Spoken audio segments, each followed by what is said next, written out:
The harmony of stars drifted through the cold darkness of space like a broken bird. Its once bright hull now bore deep scars from energy weapons, and several sections leaked atmosphere in thin, glittering streams. Captain Zethara pressed her six-fingered hand against the navigation console, trying to ignore the pain from her wounded shoulder. Her ship was dying, and so was her crew. The Krokan attack had come without warning. 3 massive warships had dropped out of hyperspace near the trade route, their weapons already charging. The Villani had tried to communicate, tried to negotiate, but the reptilian raiders wanted only one thing: complete surrender. Zethara had refused. Her people might be peaceful, but they were not cowards. Now she paid the price for that decision. Half her crew of 40 lay dead or dying in the medical bay. The main engines were offline. Life support was failing, and the communications array sparked with each attempt to send a message. "Captain," called Engineer Veltok from across the bridge, "I can give you perhaps 10 minutes of power to the long-range transmitter. After that, we will have only emergency power." Zethara nodded. 10 minutes to send a call for help across the vast emptiness of space. 10 minutes to hope that someone, somewhere, would hear their cry and come to save them. She moved to the communications station, her legs unsteady from blood loss. The Krokan had used some kind of poison gas during their boarding attempt. Most of her people had fallen unconscious immediately, but Zethara had managed to seal the bridge before the gas could spread. Still, she had breathed enough to make her sick. Her fingers worked the controls, sending out the standard distress signal on all Alliance frequencies. She included their coordinates, the number of survivors, and a desperate plea for immediate assistance. The message was simple but clear. They were dying, and they needed help now. The signal raced outward at faster-than-light speed, carrying their hope across hundreds of star systems. 3 days later, and many light-years away, Lieutenant Commander Jake Morrison sat in the Deep Space Monitoring Station orbiting Earth's moon. The night shift was usually quiet, with only routine traffic reports from merchant vessels and the occasional scientific survey ship. Jake sipped his coffee and watched the displays, thinking about his upcoming leave time. The alert tone made him sit up straight. "Computer, isolate and enhance signal 77 Alpha," he said, his fingers flying over the keyboard. The message came through clearly, despite the distance. Jake had been monitoring alien communications for 2 years since humanity joined the Galactic Alliance, but he had never heard anything like this. The voice was clearly female, speaking in accented but understandable English. "This is Captain Zethara of the Villani vessel Harmony of Stars. We have been attacked by Krokan raiders. 18 dead, 15 wounded, engines offline. Our position is Sector 794, coordinates following. We need immediate medical assistance and evacuation. Please respond. Anyone who receives this message, please respond." Jake played the message 3 more times, checking the translation software to make sure he understood correctly. The Villani were one of humanity's closest allies, peaceful traders who had helped Earth integrate into galactic society. If they were under attack, Earth needed to respond. He opened a secure channel to Fleet Command. "Admiral Sullivan, this is Deep Space Monitor Station Alpha. We have a priority distress call from a Villani vessel, sending data now." Admiral Kate Sullivan received the message at her home in Colorado Springs at 0300 hours. She read Jake's report twice, then called her aide. "Get me a full tactical briefing on the Krokan Empire. I want to know their ship types, weapons capabilities, and recent activity reports. Also, find out which of our ships are closest to Sector 794. Within 2 hours, Sullivan sat in the Pentagon briefing room with her senior staff. The holographic display showed the location of the distress call, nearly 200 light-years from Earth. "The UES Iron Will is our closest heavy destroyer," reported Captain Ryan Blake, a tall man with graying hair and steady blue eyes. "We can be there in 36 hours if we push the engines hard." "What about the Krokan threat?" Sullivan asked. Commander Lisa Harper, head of the Marine Corps Space Division, leaned forward. "Intelligence says they typically use 3 ship hunting packs. fast attack vessels with heavy weapons but light armor. They rely on speed and intimidation, rather than prolonged combat. Crew complement? Sullivan wanted to know everything before making her decision. The Iron Will carries 200 personnel, including 60 Marines, Blake answered. We're equipped for both space combat and boarding operations. Sullivan studied the tactical display. Humanity had been part of the Galactic Alliance for only 3 years. Most of their alien allies still saw Earth as the newcomer, the species that needed protection rather than one that could provide it. This could be their chance to prove that humans belonged in the Alliance as equals. Captain Blake, prepare your ship for immediate departure. Priority Alpha authorization. You have full authority to engage hostile forces and provide assistance to Alliance vessels. Blake nodded. Understood, Admiral. What about rules of engagement? Sullivan's expression hardened. The Villani are our allies. They asked for help and Earth is going to provide it. Use whatever force is necessary to complete the mission. As Blake left to prepare his ship, Sullivan turned to Harper. Colonel, make sure your Marines are ready for anything. The Krokan have a reputation for brutality, and we don't know what condition we'll find that Villani ship in. Harper smiled grimly. My people are always ready, Admiral. The Krokan are about to learn what happens when you mess with Earth's friends. 6 hours later, the Iron Will undocked from the lunar shipyard and turned toward deep space. Its powerful engines ignited, pushing the ship toward hyperspace velocity. Captain Blake stood on the bridge watching the stars stretch into lines as they jumped to faster-than-light travel. Somewhere in the darkness ahead, aliens were dying and calling for help. Earth had heard their call, and Earth was answering with everything it had. The Krokan Empire was about to meet humanity for the first time. The Iron Will dropped out of hyperspace with a violent shudder that ran through every deck. Captain Blake gripped his command chair as the ship's sensors immediately began scanning the area. What they found made his blood run cold. The Harmony of stars hung motionless in space, its hull torn open in several places. Debris floated around the damaged vessel like a cloud of metal snow, but worse than the Villani ship's condition were the 3 sleek predators circling it like sharks around wounded prey. Krokan hunter-killers, announced Lieutenant Sarah Kim from the sensor station. 2 heavy cruisers and 1 command ship. They're maintaining a loose formation around the Villani vessel. Blake studied the tactical display. The Krokan ships were twice the size of the Iron Will, their dark hulls bristling with weapon ports. They moved with the confidence of predators who had found easy prey. Are there life signs on the Villani ship? Blake asked. Detecting weak biosignatures, Kim replied. Maybe 15 to 20 individuals still alive, but the readings are fading. Blake's jaw tightened. The Krokan were letting the Villani die slowly, probably planning to board the ship and take whatever they wanted from the cargo holds. It was exactly the kind of cruelty that had made the reptilian empire feared throughout this sector of space. Communications, hail the lead Krokan vessel, Blake ordered. The main screen flickered to life, showing the bridge of the Krokan command ship. The creature that appeared made several of Blake's crew members step backward. War leader Thexor stood nearly 8 feet tall, his scaled hide a mottled green and brown, his yellow eyes fixed on Blake with obvious contempt, and when he spoke, his voice was a low hiss. I am War Leader Thexor of the Krokan 4th Raiding Fleet. You will identify yourself and state your business in this system. Blake kept his voice steady. This is Captain Ryan Blake of the United Earth ship Iron Will.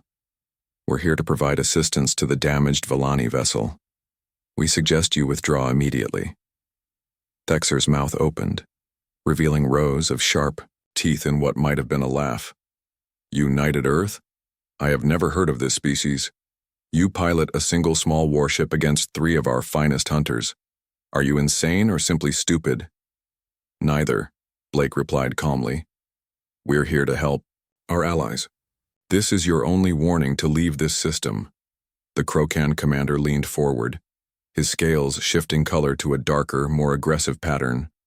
Your allies are already dead, mammal. Soon you will join them. We claim this territory for the Krokan Empire. Surrender now and we will make your death quick.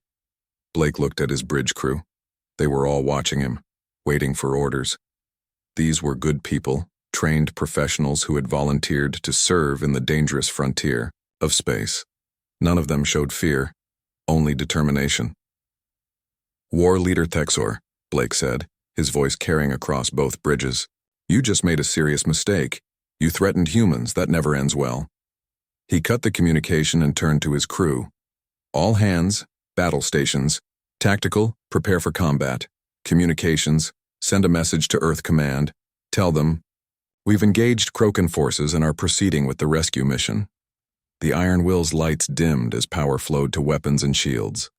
Throughout the ship, crew members secured equipment and prepared for battle. In the Marine section, Colonel Harper was already suiting up her troops for possible boarding action.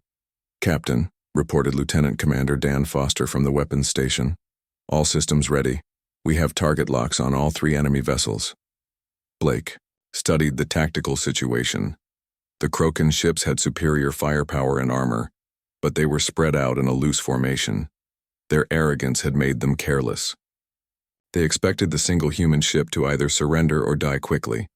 They were about to learn how wrong they were. "Helm, attack pattern Delta 7. Take us in fast and hard. Target the nearest cruiser with everything we have." The Iron Will shot forward like a bullet, its engines burning at maximum power. The sudden acceleration caught the Krogan completely off guard. They had expected the humans to either flee or approach cautiously for negotiations. Instead, the Earth ship drove straight into their formation at ramming speed. "Firing!" Foster announced. The Iron Will's main gun spoke with deadly precision.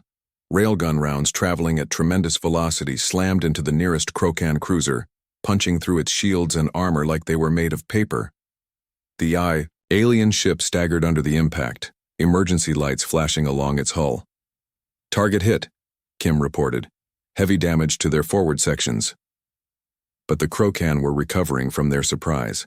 The second cruiser swung around to bring its guns to bear, while Thexor's command ship moved to block the Iron Will's path to the Villani vessel. "Incoming fire," Foster warned.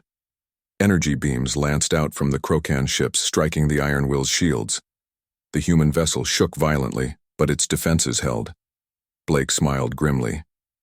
Earth's military designers had learned from studying alien technology, but they had also added their own improvements. "Evasive maneuvers," Blake ordered. "Keep us moving, don't give them a stable target."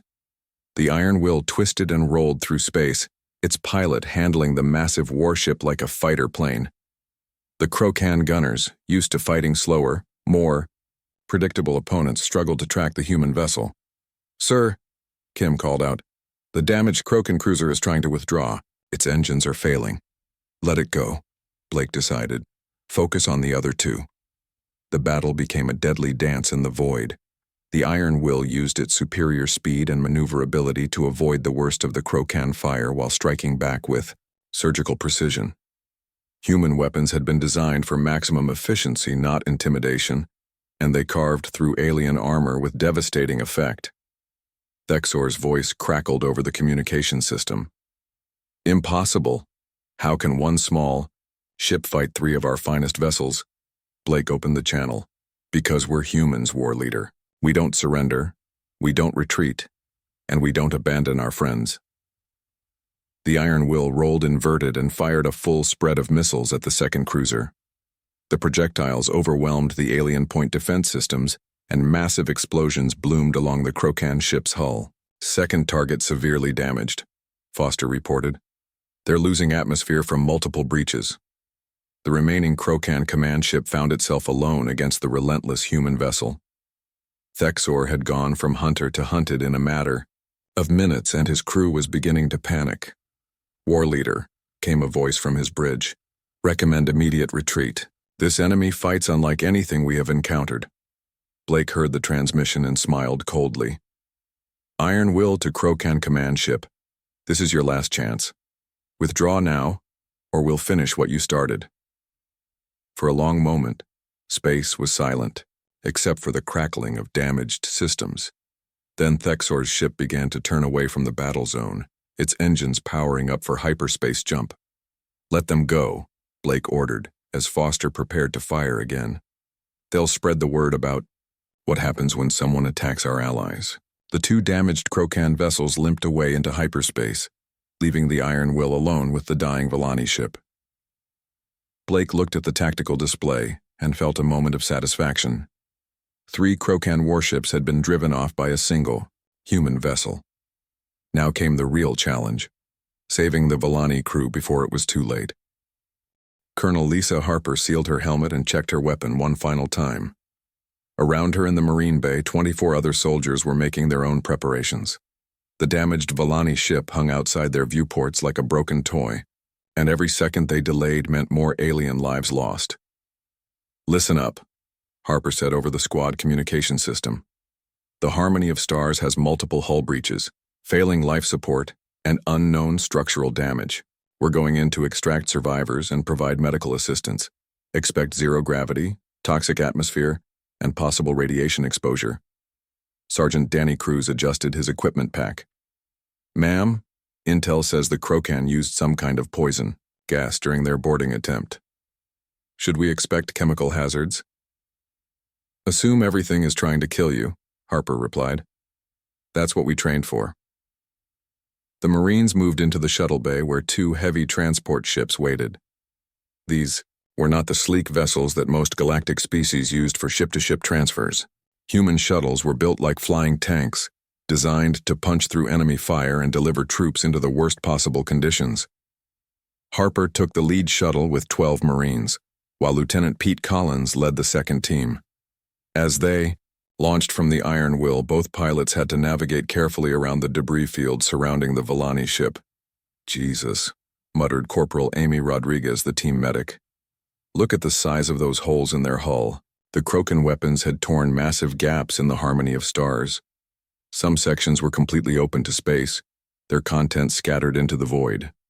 Emergency lights flickered weakly in the damaged areas, and several parts of the ship showed no signs of power at all. "Shuttle Alpha to Iron Will," Harper called.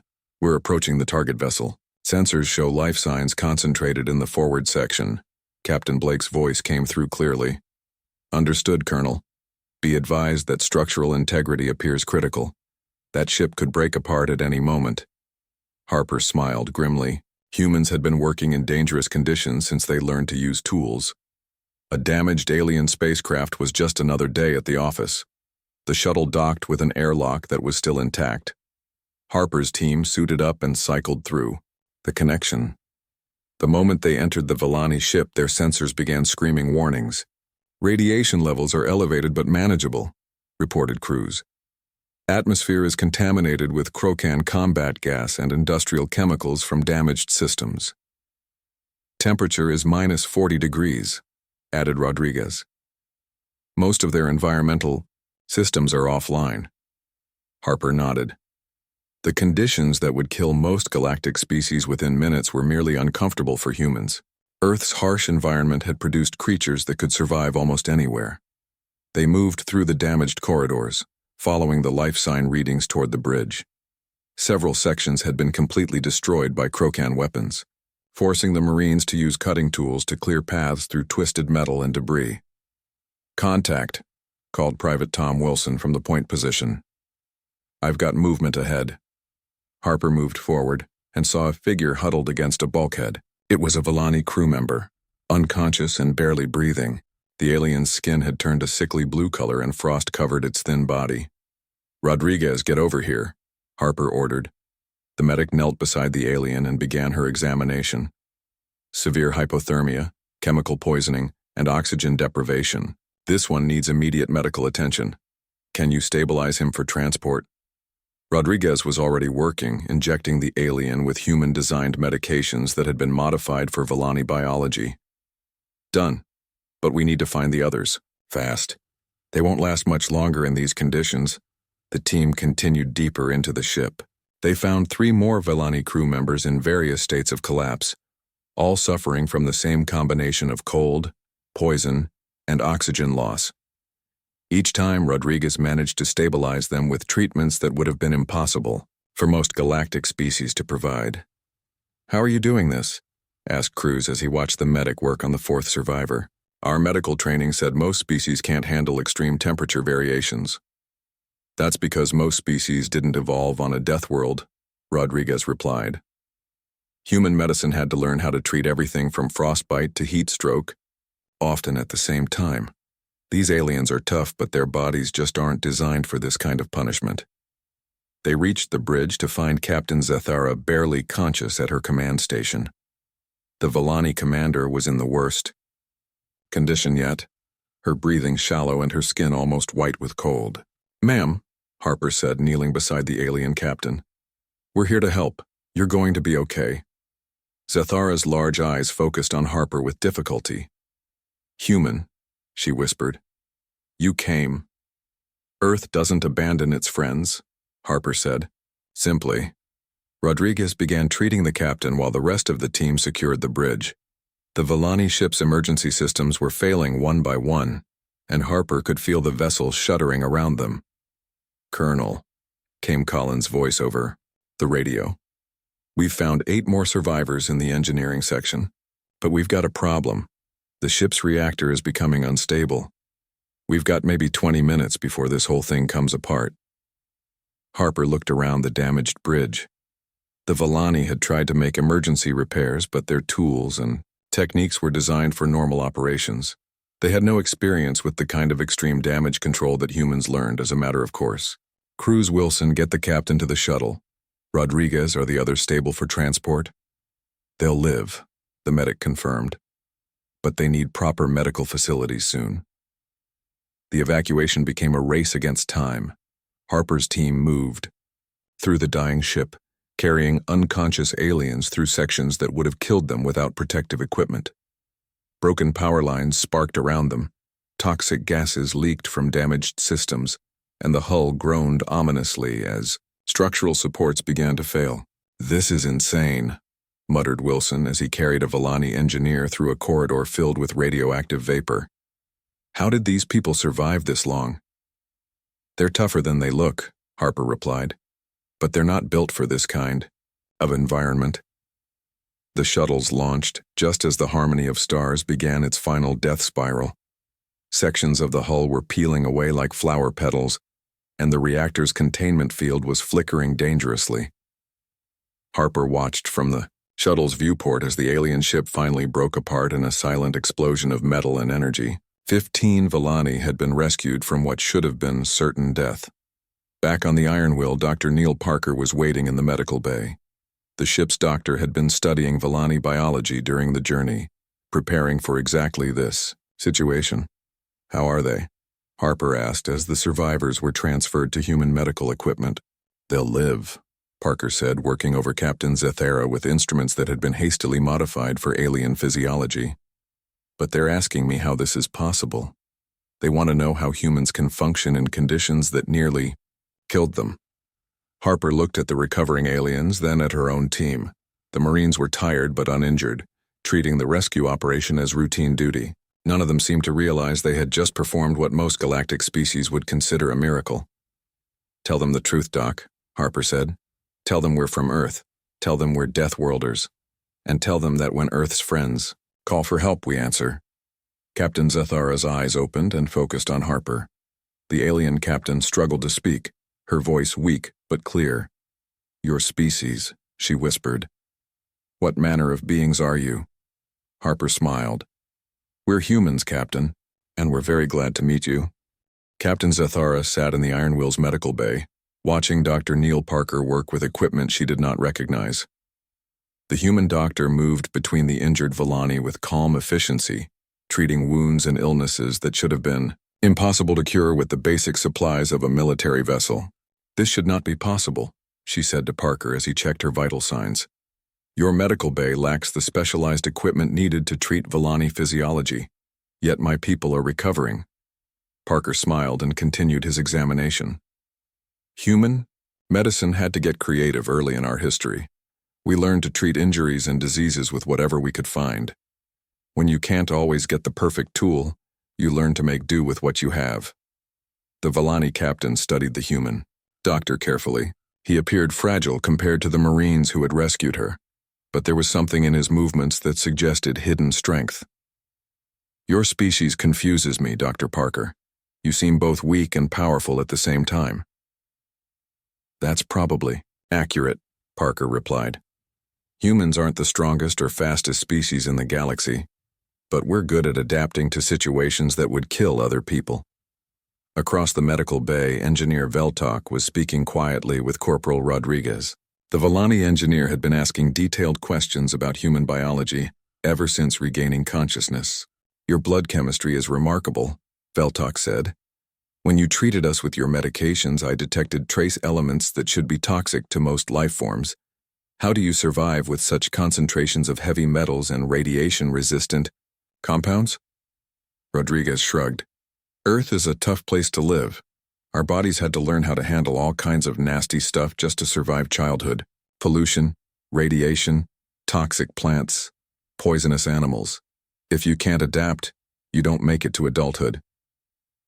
Captain Blake entered the medical bay and approached Zethara's bed. Captain, we need to discuss what happened here. The Krokan attack was more organized than usual. Our intelligence suggests this might not have been a random raid. Zethara struggled to sit up straighter. You are correct, Captain Blake. War leader Thexor told me before the attack that this was a test. The Krokan Empire wanted to measure alliance response times and military capability. Blake's expression darkened. A test for what? Invasion, Zethara said simply. Thexor boasted that a massive fleet was being assembled in the Outer Rim territories. He said the Krokan have grown tired of sharing space with peaceful species. Dr. Parker stopped his work and turned to listen. Around the medical bay, the other recovering Villani crew members were nodding in agreement. How large a fleet? Blake asked. Thexor claimed over 400 warships, replied Veltok. All heading toward our core systems. Villani Prime is their primary target. Blake activated his communicator. Blake to communications. Get me a priority channel to Earth Command. Immediately. Within minutes, Admiral Sullivan's image appeared on the medical bay's main screen. Her expression was grim as Blake briefed her on the situation. 400 ships, Sullivan said after Blake finished his report. Our latest intelligence report suggests the Alliance can field maybe 150 vessels, and most of those are exploration ships with minimal weapons. What about Earth's fleet? Blake asked. We have 62 warships ready for deployment, but they're scattered across our territory. It would take weeks to assemble them into a unified force. Captain Zethara spoke up from her medical bed. Admiral, Sullivan, with respect, your numbers are not encouraging. The Krokan Empire has been preparing for this invasion for years. Their ships are heavily armed and their crews are experienced warriors. Sullivan studied the alien captain through the screen. Captain Zethara, what do you know about human military doctrine? Very little, I admit. Your species is new to the Alliance. Most of us assumed you would need protection rather than provide it. That assumption is about to change, Sullivan said. Captain Blake, I'm ordering you to escort the Villani survivors to their home world. Once there, you'll coordinate with Alliance forces to prepare for the Krokan invasion. Understood, Admiral. What about reinforcements? I'm authorizing the deployment of the Third Fleet, 50 ships and 10,000 Marines. They'll rendezvous with you at Villani Prime within 72 hours. After Sullivan signed off, Zethara looked at Blake with confusion. Captain, I do not understand. 10,000 Marines cannot fight 400 warships. What is your Admiral planning? Blake smiled, but there was no humor in his expression. Captain, there's something you need to understand about humans. We don't fight wars the way other species do. We don't rely on superior numbers or better technology. We use whatever advantages we can find, and we never give up. Dr. Parker had been listening to the conversation while continuing his medical work. Captain Zethara, may I ask you something about Krokan biology? Of course, Doctor. The samples I took from the gas they used on your ship. I've been analyzing the chemical composition. It's designed to target specific neural pathways, correct? Pathways that exist in most galactic species? Yes, Veltok answered. Krokan combat gas is extremely effective against Alliance species. It causes immediate paralysis and unconsciousness. Parker nodded. That's what I thought. The thing is, human neural chemistry is different from most species. We evolved different pathways, different responses to toxins, What works on you probably won't work on us. Are you saying humans are immune to Krokan weapons? Zethara asked. Not immune, Blake corrected, but resistant, and resistance can be enough if you know how to use it. The Iron Will's intercom crackled to life. Captain Blake to the bridge. We're approaching the Villani system. Blake left the medical bay, and Zethara watched him go with growing amazement. She turned to Dr. Parker, who was preparing another treatment for one of her crew members. Doctor, your species continues to surprise me. You treat our injuries with medications that should not work. You survive in conditions that kill us. You fight battles against impossible odds. What kind of world produced beings like you? Parker paused in his work and looked at her seriously. A world that tried to kill us every single day, Captain. A world with poisonous air, deadly weather, dangerous animals and toxic plants. A world where only the strongest, smartest, and most adaptable survived long enough to have children. A death world, Zethara whispered. The worst kind, Parker confirmed. But it made us what we are. And right now, what we are is exactly what the galaxy needs. Through the medical bay's viewport, Zethara could see her home system approaching. Soon, the Iron Will would reach Villani Prime, and the galaxy would learn what happened when Deathworlders went to war. She found herself both terrified and grateful that these strange, dangerous humans had chosen to be allies rather than enemies. The Krokan Empire was about to discover the same thing. War was coming, and Earth was ready to fight. The Galactic Alliance Council chamber fell silent as Captain Zethara finished her report. Representatives from dozens of peaceful species sat in stunned quiet, processing what they had just heard. 400 Krokan warships were heading toward their core worlds, and their combined fleet could barely muster 150 vessels in response. High Counselor Redhan of the Alterian people was the first to speak. This is a disaster beyond our worst fears. The Krokan Empire has always been aggressive, but nothing on this scale. What of our defense pacts? Asked Counselor Velmira from the Centauri delegation. Surely our allies in the Outer Rim will send assistance. Redhan's expression was grim. Most of our allies face their own Krokan threats. The Empire has been planning this campaign for years. They've made sure we cannot call for help from outside. Captain Blake stood at the back of the chamber watching the debate with growing frustration. The alien counselors were talking in circles, discussing evacuation plans and surrender terms instead of fighting back. It was clear that most Alliance species had never faced a real war. There must be some way to negotiate, suggested Counselor Pithara of the Villani delegation. Perhaps we can offer trade concessions or territorial agreements. The Krokan don't negotiate, Zethara said firmly. They take what they want by force. I've seen their work firsthand. At that moment, the chamber doors opened and General Pete Collins entered with a small group of human officers. The aliens turned to stare at the newcomers, and several counselors shifted uncomfortably in their seats.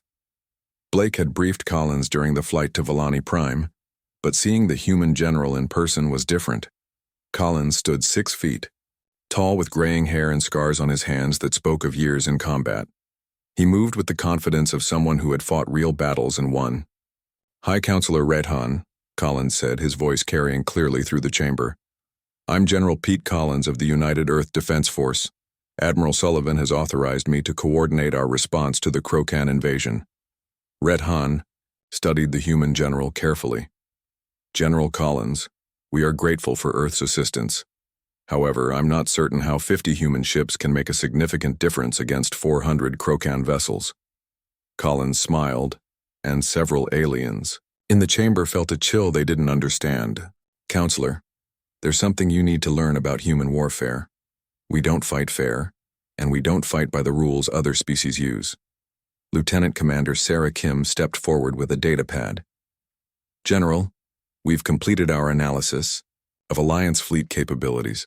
Most ships are equipped with standard defensive weapons and minimal armor. They're designed for exploration and trade, not combat. What about crew training? Collins asked. Basic emergency procedures only, Kim replied. Most Alliance species have no concept of military discipline or combat tactics. Collins nodded and turned back to the council. That's what I expected. Counselors, your people are peaceful, and that's an admirable quality. But peace only works when everyone agrees to it. The Krokan have chosen war, so war is what they'll get. Counselor Velmira leaned forward. General, how can your species be so casual about warfare? Do you not understand the cost in lives and resources? We understand it better than you think, Collins replied. Humans have been fighting wars for thousands of years. We've learned how to win them with minimum casualties to our own people and maximum damage to our enemies. Dr. Parker entered the chamber carrying several data tablets. He had been working with Alliance medical officers, sharing human treatment methods and learning about alien biology. General, Parker said, I've completed my analysis of Krokan physiology. The samples we collected from their gas weapons gave us some interesting information. Go ahead, Doctor. Parker activated a holographic display showing Krokan biological data.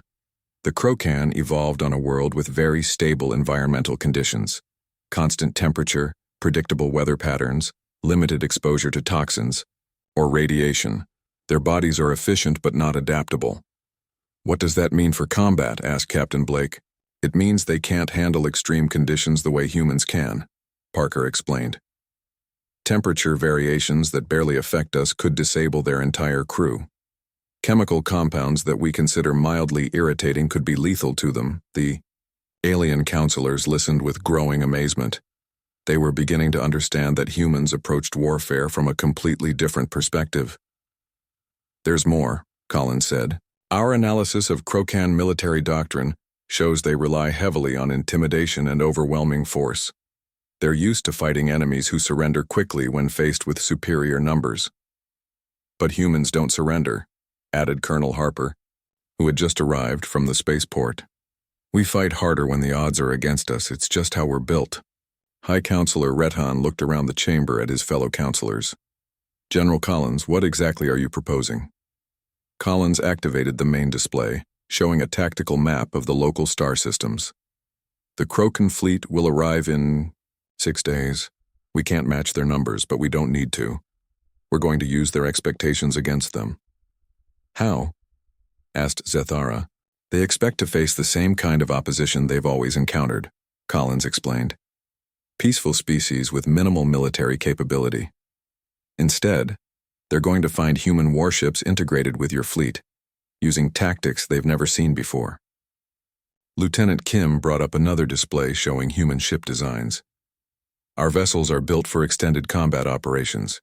We can fight for days or weeks without resupply. Most Krokan ships are designed for quick raids and overwhelming attacks. We're also bringing 10,000 Marines, Harper added. Troops trained to fight in any environment under any conditions.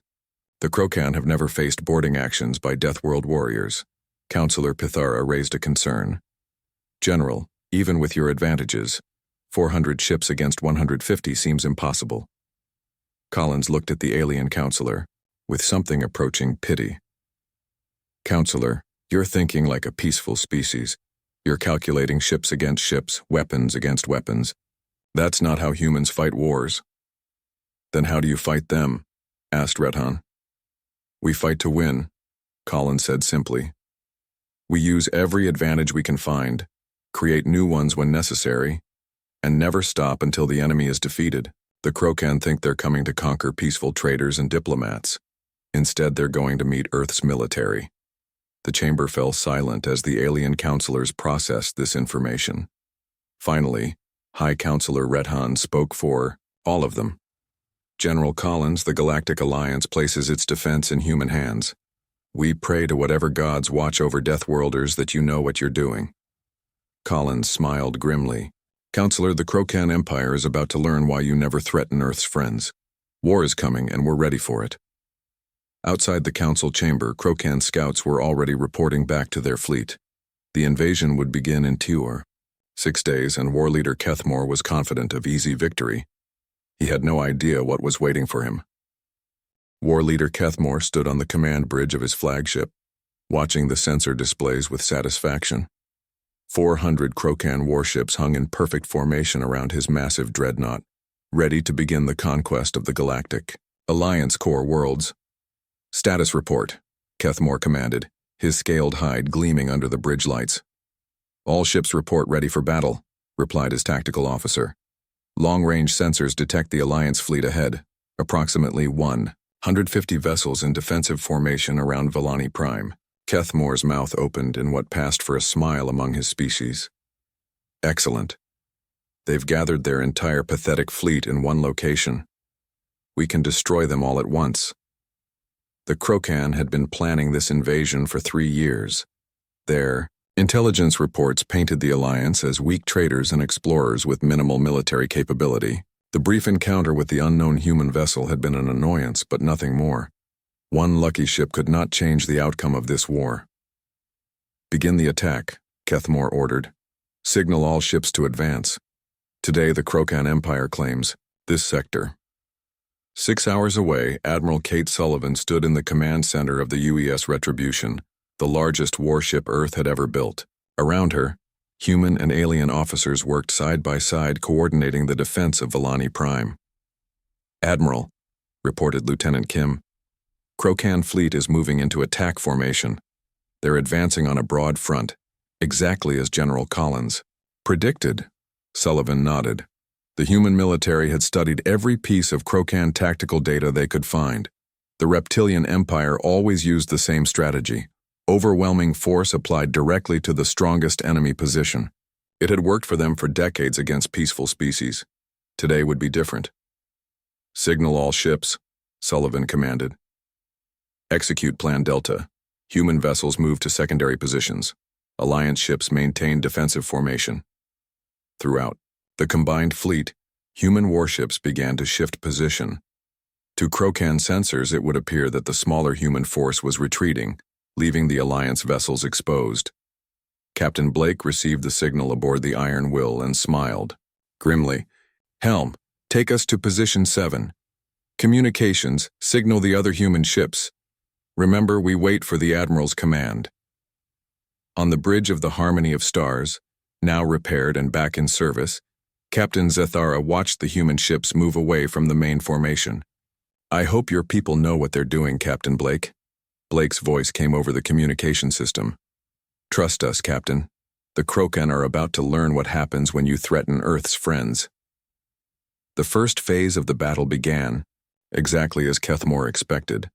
His fleet opened fire on the Alliance defensive line, and the peaceful species ships began taking heavy damage.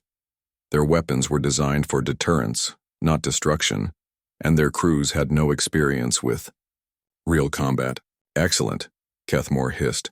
Their defenses are crumbling. Order the second wave to begin boarding operations.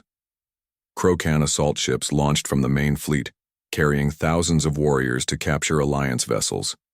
The reptilian soldiers expected to face terrified traders and diplomats who would surrender quickly. Instead, they found human Marines waiting for them. Sergeant Danny Cruz led his squad through the corridors of a Vallani transport ship that had been deliberately left vulnerable. When the Krokan boarding party broke through the hull, they walked directly into a trap.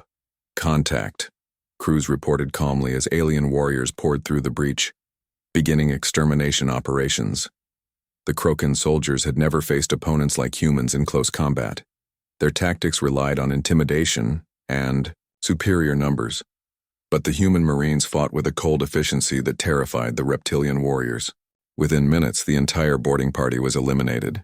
Similar scenes played out across the fleet as human troops hidden on Alliance ships destroyed one Krokan boarding party after another. The reports flooding back to Kethmore made no sense. War leader, his communications officer called out, our boarding teams are being slaughtered. The enemy has warriors we've never encountered before. Impossible, Kethmore snarled. What manner of beings could defeat our finest soldiers? His answer came when Admiral Sullivan gave the signal for the second phase of the operation. Human warships that had appeared to retreat suddenly emerged from their hidden positions, striking the Krokan fleet from unexpected angles. The Iron Will materialized out of an asteroid field and opened fire on 3 Krokan cruisers simultaneously. Captain Blake's crew had been waiting in the rocks for 2 hours, using the natural cover to mask their approach. All weapons, fire at will, Blake commanded. Show them what Deathworlders can do. The human attack caught the Krogan completely, off guard. Their sensors had lost track of the human ships, and now those same vessels were tearing through their formation like sharks among fish. Kethmore watched in horror as his perfectly organized fleet dissolved into chaos. Human ships fought with a savagery he had never witnessed, targeting command vessels and support ships with surgical precision. "How are they doing this?" he demanded. "Our ships are superior in every way."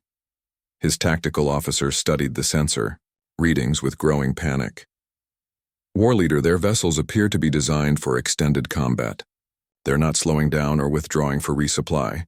They're fighting as if they can continue indefinitely." The third phase began when Colonel Harper's Marines launched their assault on the Krogan flagship itself. 3 human shuttles punched through the dreadnought's defensive fire, their armored hulls absorbing damage that would have destroyed any Alliance vessel. Harper led the assault personally, fighting through corridors filled with toxic gas and radiation that the Krogan used as defensive measures. The conditions that would kill most galactic species were merely uncomfortable for humans trained on Earth. "Bridge is ahead," Harper reported to her team. "Remember, we need the war leader alive for intelligence." They fought their way through waves of Krogan defenders, human weapons cutting through alien armor with devastating efficiency. The reptilian warriors had never faced opponents who could function normally in their ship's defensive environment. Kethmore made his final stand, on the bridge surrounded by his remaining guards. When Harper's team breached the command center, the war leader stared at the human soldiers in disbelief. "What are you?" he gasped, his species translator struggling with the concept. Harper removed her helmet, revealing a face marked by scars from a dozen different battles. "We're humans, war leader. We're from Earth, and you just made the biggest mistake of your empire's history." The battle ended with the capture of the Krogan flagship and the destruction or surrender of most of the invasion fleet. Less than 50 enemy ships escaped to carry word of the defeat back to Krogan space. Admiral Sullivan stood in the Alliance Council chamber, addressing the representatives who had watched the battle in stunned silence. "Counselors," she said, "the immediate threat has been eliminated. The Krogan Empire will think twice before attacking Alliance territory again." High Counselor Rethan spoke for all of them. "Admiral Sullivan, we owe Earth a debt that can never be repaid. Your people have saved our civilization." Sullivan shook her head. "No debt necessary, Counselor. You called for help and Earth answered. That's what allies do." In her final report, Captain Zethara wrote words that would be remembered throughout galactic history. "Today we learned that when civilized beings send a desperate call for help, they should be prepared for what answers that call. Earth sent its Deathworlders, and the universe will never be the same." The galaxy had learned a crucial lesson about humanity. When humans made friends, they protected them. When humans went to war, they won. And when Deathworlders answered a call for help, entire empires could fall.